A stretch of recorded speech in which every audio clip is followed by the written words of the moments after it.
Tonight on Cronkite News, the Diamondbacks 2023 campaign that shocked the baseball world comes to an end in Game 5. We'll have the highlights and hear from the Snakes' skipper. Plus, girls' flag football teams are making impressive gains on the field and all across the West Coast. And Election Day is almost here, but the employees working the polls may have much less experience than you'd expect. Good evening and welcome to Cronkite News. I'm Beatrice Martinez. And I'm Paul Schultz. Thank you for joining us. A disappointing night for Valley sports fans came yesterday as the Fall Classic came to an end in downtown Phoenix. Though the Diamondbacks were unable to keep the series alive, history was made as the Texas Rangers won their first World Series in franchise history 12 years after their last trip to baseball's brightest stage.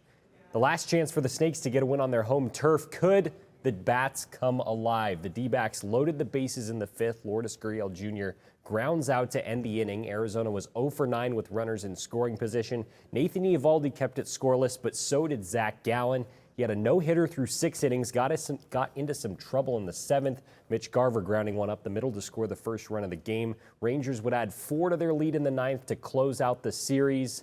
After the loss, Torey Lovello talked about wanting some alone time. I want to run away and hide for a few days. I want to go camping and just sit in the tent and suck my thumb, you know, and eat ice cream. I want to hurt. I want to hurt because I want to remember what this feels like because I never want to feel it again. And everybody knows that feeling that I'm talking about. Something personal or something professional, you want to move off of these moments, but I'm not going to run away from it. The Diamondbacks season has come to an end now. The attention turns to the off season. Currently owning the 8th lowest payroll in Major League Baseball, could also allow owner Ken Kendrick to put his money elsewhere. With the help of Maricopa County and local legislation, 25-year-old Chase Field could be due for some renovations, which is something former owner Jerry Colangelo feels is necessary. I think it's going to get down to the leadership of the city, the leadership of the county, and state to analyze and recognize that there's real value in having the Major League Baseball team in downtown Phoenix. Well, pro baseball is officially over for the season. Also winding down, Arizona girls flag football. That's right. The players are saying goodbye to the very first season of the league. Jacob Luthi joins us in the newsroom, and he got a closer look at the girls on the gridiron in the East Valley. Hamilton girls flag football team didn't make it to the state championship this year. Their season was nothing short of inspiring. I got a chance to attend their semifinal match against Mountain View High School to see how these girls are setting an example for future generations to come. When Shahar Harrell immigrated to the United States when she was 10, she knew no English and nothing about the sport of football, but fell in love with it while watching on Sundays with her dad. When I moved to Arizona, I didn't know anything about football actually. And then when I was starting to learn English, every Sunday there was a football game. And especially my dad got into the Cardinals. He was like, come watch this game with me. And when I did, I was like, wait, this is cool. But I want to do this too. And when I learned there is no girls football, I was like, I want to prove people wrong. Developing a love for the sport at a young age, Harrell and many members of the Hamilton High School team knew they wanted to compete, but were never able to represent their school while doing so for a state championship. With the first season of sanctioned flag football coming to a close in Arizona, these girls learned that wins and losses are all secondary to the examples being set on the field. Whether the outcome is positive or negative, we're still making history. So just to get these girls to just chase what they want to chase and not let anything stop them. Harrell, along with all the other girls who competed in the inaugural season of sanctioned high school girls flag football, made history. But she wants to do it again and has aspirations to make the 2028 Olympic team for girls flag football. After really seeing a lot of girls around the world pushing the sport, I'm just like, I told myself, I want to show everybody I can do this too. So the people who didn't believe and the people who told me, no, you're a girl, you can't do football, I want to push it forward. And despite their semifinal loss to Mountain View, these girls have already inspired a new generation of girls wanting to play football. And flag football isn't only popular here. It's also a popular sport in California, where the game is attracting players with dreams of the Olympics. Our Michaela Nagel joins us from our LA bureau with a look at the girls' flag football scene there. Flag football has consistently grown over the years and was recently announced as a new sport in the 2028 Summer Olympic Games in Los Angeles. I visited a team that shows why it should be recognized as a sport. In Thousand Oaks, California, Westlake High School has their very first girls flag football team this year, and it has been nothing short of impressive. The Warriors are now 15-2 in their inaugural season, and even though those 2 losses sting, the Warriors understand the importance of winning and losing as a team. It's not one person's fault when you lose a game, and especially in a team sport, it's a team loss, so everyone takes accountability for that. Their dedication throughout the season shows as their commitment and confidence grows as individuals and as teammates. I feel very confident in myself when I am on the field and off the field, and physically it definitely is a demanding sport, so it's definitely helped me stay in shape. The varsity team consists of 21 girls, all who have shown how communication is important before taking the field. I think our chemistry on our team it's really good, and I think it has an effect of how we play and just how we communicate. Last weekend, the LA Chargers in Oakley put together a championship tournament for girls flag football, where they picked the top 20 teams in Southern California to compete against each other at Orange Coast College. Although the Warriors did not make it past the second round and ended their postseason 1-1. Their head coach knows how lucky he is to have a group of players that truly understand the sport. The girls that I have, it wasn't hard to coach them up. I had a core group of girls that just had a football IQ. With all its success, the Westlake girls flag football program will definitely return next year. In Los Angeles, California, Michaela Nagel, Cronkite News. Coming up next, the ASU football team hasn't had the best record this year, but one aspect of their game plan has kept the team close to victory this season. We'll show you which first-year head coach, who is an Arizona native, is making a big impact on his players' performance. We're almost to the weekend, but it's going to be a warm one, at least for the first weekend of November. Your forecast is up next.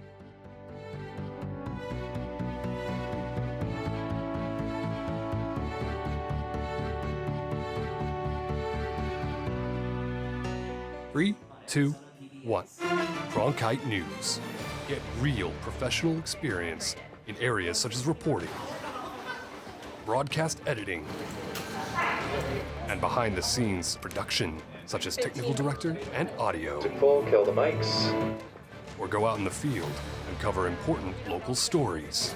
Learn and master the English language in a fun, welcoming atmosphere. Cronkite News. The future starts now. Here at the Walter Cronkite School, students produce award-winning content that focuses on health disparities in underserved communities and how to turn things around. In Cronkite News and Cronkite Noticias, students cover stories that affect people of color, the LGBTQ+ community, people with disabilities, and others across the Southwest. We highlight big problems that are often overlooked in communities that are underserved. Those stories not only inform and educate people about the challenges, but we work hard to highlight potential solutions. In the Cronkite Agency, students work to connect with community members through social media campaigns in English and Spanish. Being a Hispanic myself, it's nice to be able to give back to my own community.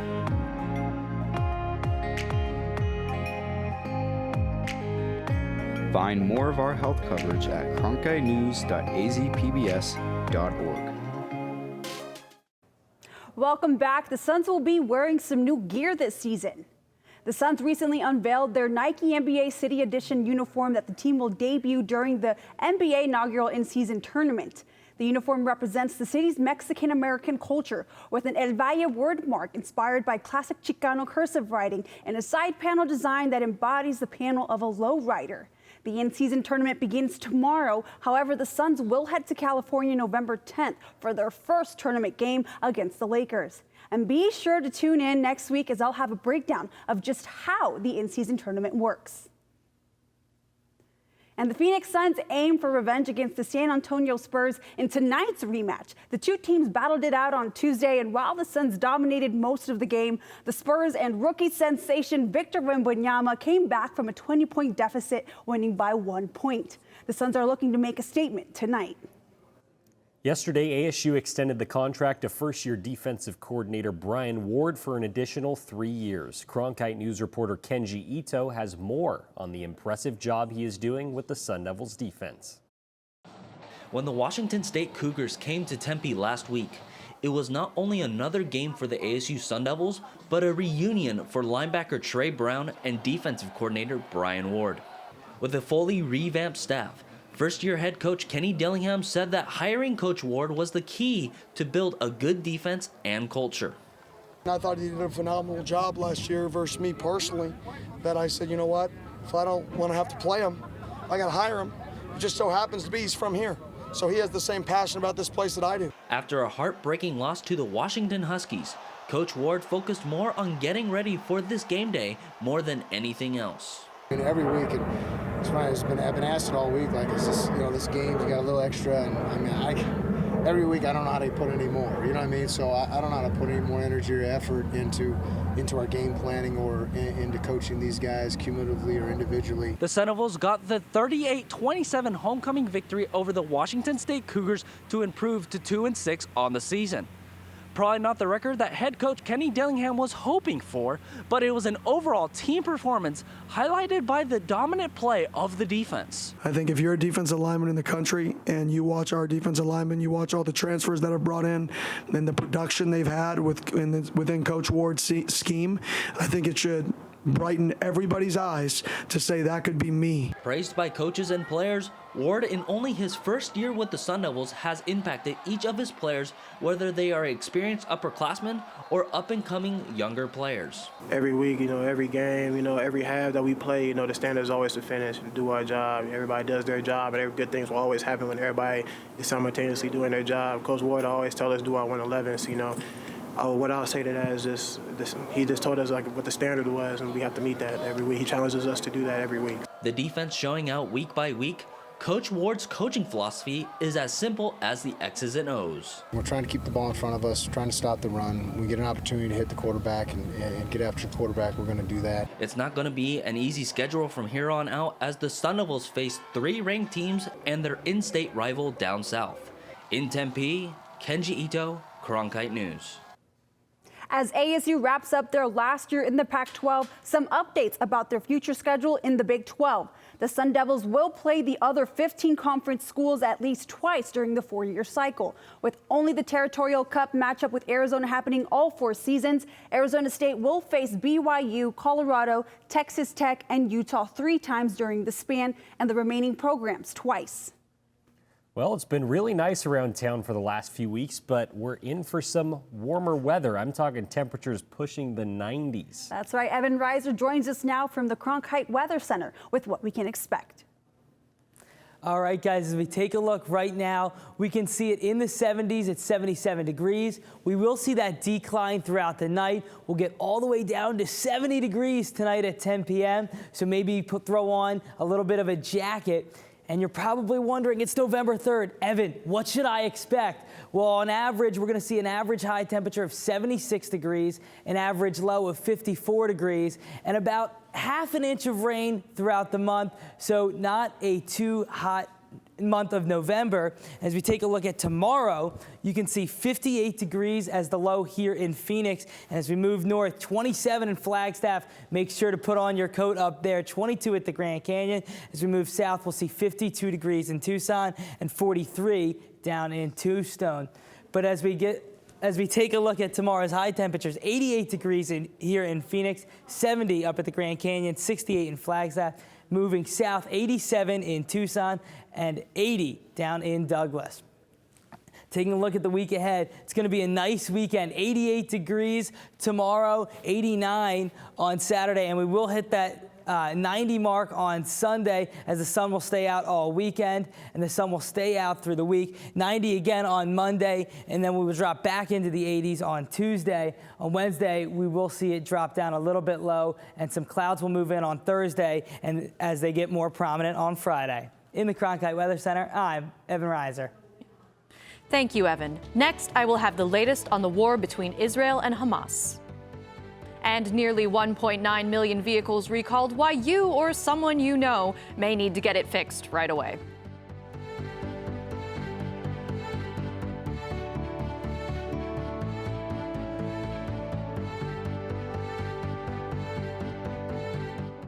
ASU's one and only student-run radio station, Blaze Radio, provides students with opportunities to cover a variety of topics.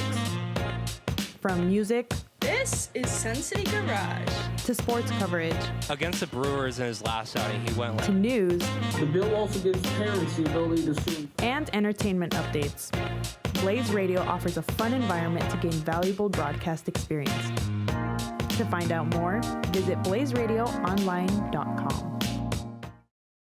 The Walter Cronkite School of Journalism and Mass Communications Phoenix Sports Bureau provides students with hands-on learning experiences and opportunities in sports journalism. From covering local high schools, colleges, and the pros, students get the opportunity to go live from our Facebook shows covering local, collegiate, and pro sports in the Valley. From digital reporting, broadcast, social media, and producing, there's opportunities for all. For more, go to cronkitenews.azpbs.org.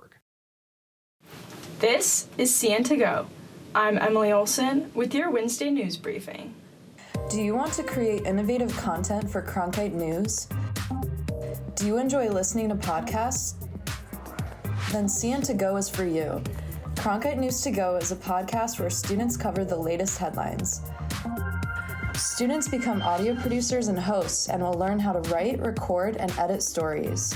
You can listen to the latest episodes on these platforms. Did you know newsrooms today are looking for bilingual journalists? Cronkite Noticias prepares you to cover diverse communities. In Cronkite Noticias, you will obtain an unforgettable experience. Nopales como este van a tumbar. Cronkite Noticias. And develop your skills with the latest technology.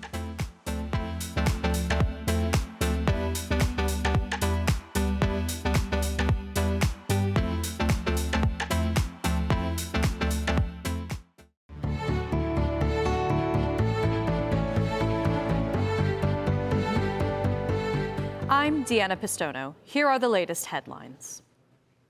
Americans, alongside a small number of Palestinians, have finally left Gaza.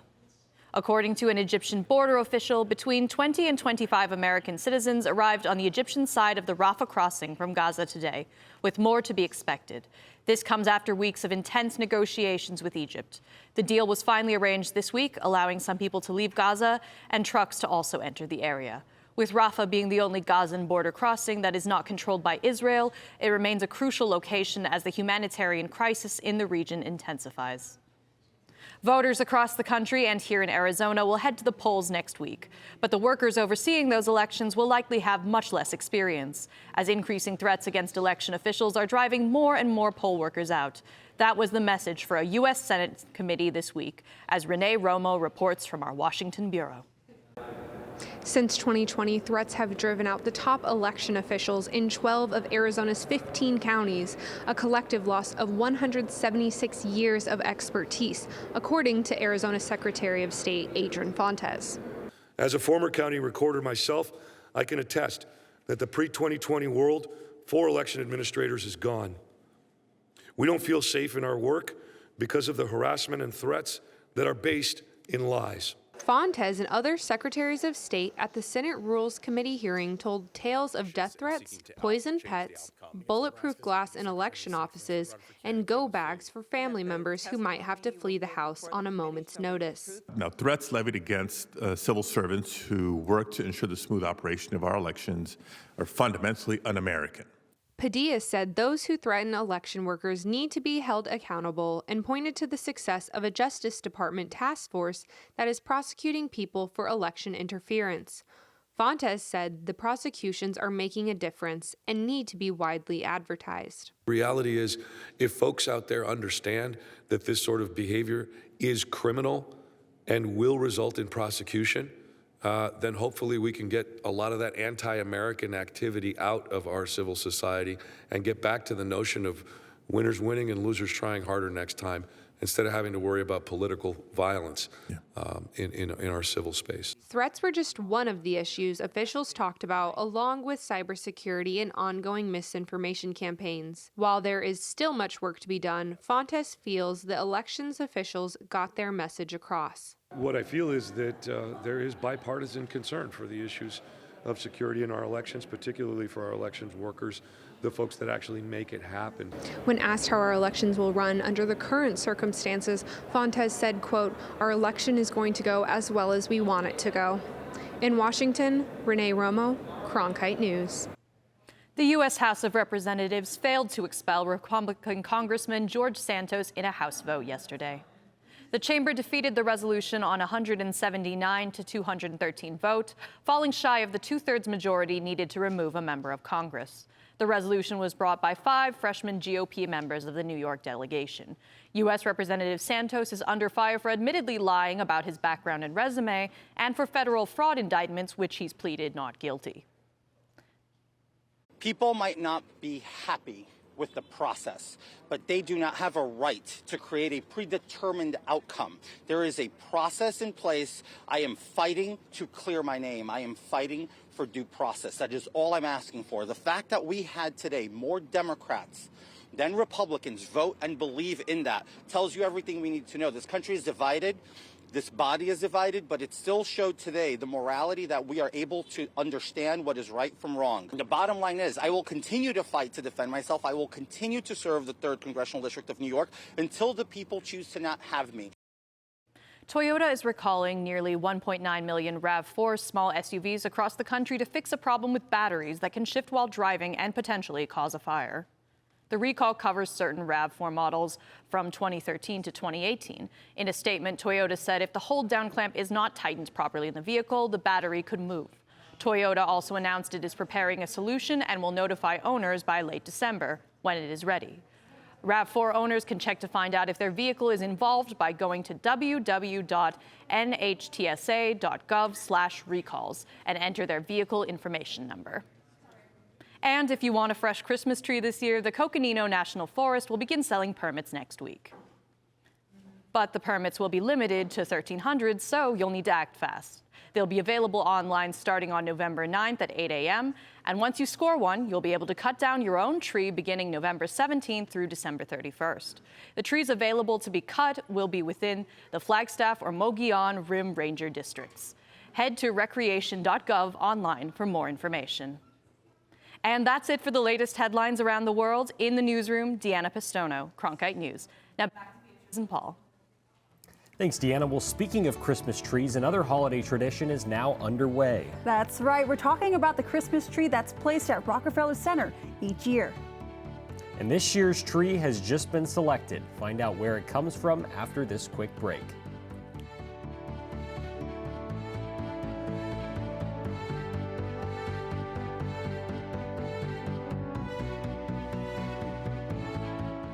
ASU's one and only student-run radio station, Blaze Radio, provides students with opportunities to cover a variety of topics. From music, This is Sun City Garage, to sports coverage, Against the Brewers in his last outing, he went to news, The bill also gives parents the ability to sue. and entertainment updates. Blaze Radio offers a fun environment to gain valuable broadcast experience. To find out more, visit blazeradioonline.com. Did you know newsrooms today are looking for bilingual journalists? Cronkite Noticias prepares you to cover diverse communities. In Cronkite Noticias, you will obtain an unforgettable experience. Nopales como este van a tumbar. Cronkite Noticias. And develop your skills with the latest technology.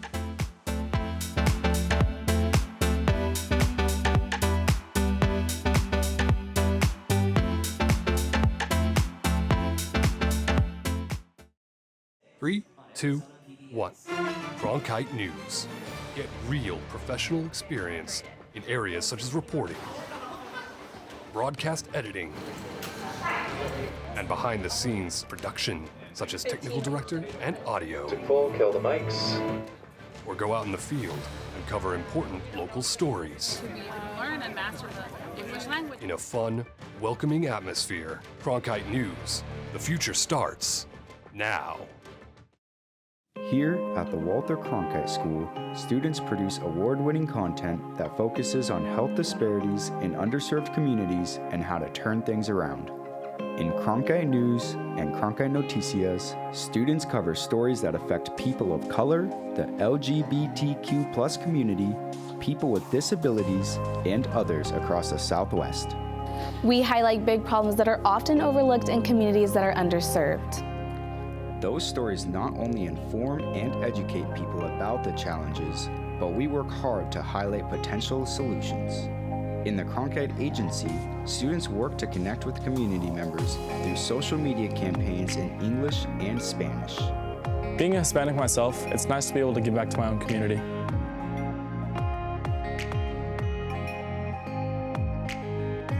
Find more of our health coverage at cronkitenews.azpbs.org. Well, we're barely through Halloween, but it's already time to start thinking about Christmas. That's right, because this year's Rockefeller Center Christmas tree has just been identified. This year's tree will be cut from this home about an hour outside Syracuse, New York. It's of course headed to the Big Apple's famous Rockefeller Center, where it will be streamed with some 50,000 lights and topped with a Swarovski star. The official tree lighting happens on November 29th, but the tradition dates all the way back to 1931. Yeah, I don't know about you, this might be controversial, but I'm waiting until after Thanksgiving to put up my Christmas tree. Well, that's it for Cronkite News. Thank you for joining us. And to see top Arizona stories anytime, log on to cronkitenews.azpbs.org.